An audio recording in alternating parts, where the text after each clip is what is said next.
This video is going to be on sleep and dreams. Just a reminder of the circadian rhythm, which is our biological clock. Remember that it regulates our body rhythms that occur on a 24-hour cycle. So really our schedule of sleep and waking, and it's in response to light on the retina. Remember that that light is going to trigger alterations in the level of melatonin, which is what induces sleep. So looking at that diagram will probably help you guys a little bit. Stages of sleep then, remember that there are 4 non-REM stages and then 1 REM stage. So stage 1, we're going to see alpha waves. We're also going to see the hypnagogic hallucinations. Sleep talking might occur here, hypnic jerks. Remember that our biological functions are just slowing down and a decrease in our body temperature. So if you feel like you're falling or something like that when you're laying on the couch watching TV and you're dozing off, then you jerk awake, that's our stage 1. So it's a very light stage of sleep. Stage 2, waves get slower. We might even see some theta waves in this stage. We will experience sleep spindles during stage 2, which are like those really, really quick lines that we see on the EEG. We'll also see some sleep talking, and our biological functions continue to slow. Then we get into stage 3, which is starting to be one of our deep stage sleeps, but it's a transition stage from stage 2, which is kind of our lighter sleep, to stage 4, which is going to be our deepest sleep. So we are going to see some delta waves here, and again, our biological functions keep slowing. We'll get into stage 4 then, which is our deepest sleep. It's all delta waves. This is when we might see bedwetting or sleepwalking or things like that, and our biological functions are at their lowest. So remember, the stages of sleep will go 1, 2, 3, 4, and then you're going to move back into stage 3, then 2, and then into REM sleep. REM is rapid eye movement sleep. This is where our dreaming occurs. We're also going to see, this is our paradoxical sleep stage. While the person is totally asleep, remember that our biological functions and our brain makes it seem like we're awake. So it's super, super active, while our body and like our muscles are really, really slow and relaxing. So we really do need REM sleep. If we don't get enough REM sleep, we'll go into what's known as REM rebound, which means that our tendency to get REM sleep will increase after REM deprivation. A full sleep cycle takes about 90 minutes. And remember that as we go throughout the night, each stage is going to get shorter, including stage 4. That deep sleep is going to get shorter, and REM sleep is going to get longer. Remember that REM sleep is kind of like our restorative sleep, so we really need that. Theories of why we sleep, it's just going to depend on where you're coming from.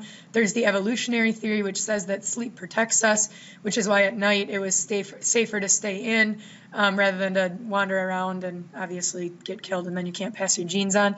The second theory talks about sleep helping us recuperate, so it restores and repairs our brain tissue because it's giving those resting neurons time to repair.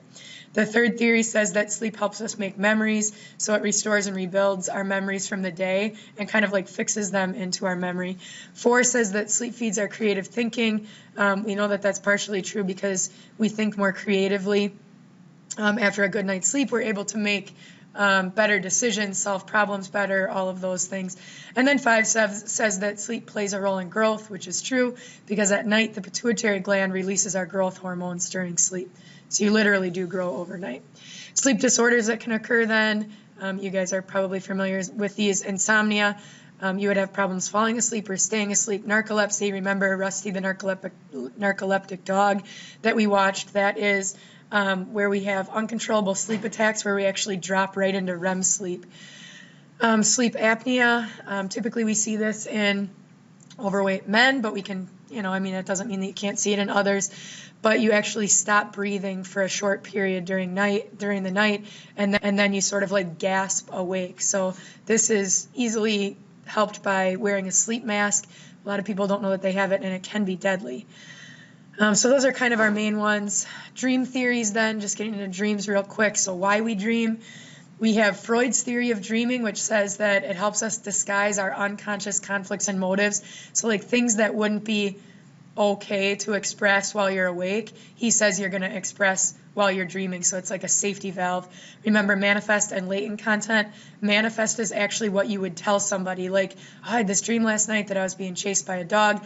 Latent content is what Freud says the dream means. So if we said, oh, that means that you're scared of the AP test or whatever, that's the latent content. The next dream theory would be activation synthesis, and that says that dreams come from our brainstem basically like firing off random signals, and then our cortex catching them and weaving them into a dream. So, like the limbic system's going to be involved here because when you're firing off from your brainstem, it's going to go through the limbic system. So that's what makes our dreams very emotional. So they're just random bursts of neural activity. Memory consolidation says that we dream in order to like sort and sift through our day's experiences, which is why like sometimes memories and experiences from our day are built into our dreams. And then brain stimulation would say that periodic stimulation during dreaming helps form neural connections. So we do know that that's important for infants. So when we're dreaming, it's firing off signals, and that's helping our neurons connect. And then cognitive development just says that dreams are reflective of where we are in terms of our cognitive development. So we can't dream beyond what we can cognitively understand. This little chart here actually I think can be a little bit helpful because you can just kind of look at it quick and you can see exactly what each dream theory would say. So that's really it for sleep and dreams. I know that was kind of quick, but remember that this entire unit is 2 to 4%. So you really just need to know those main ideas as we get ready for the test.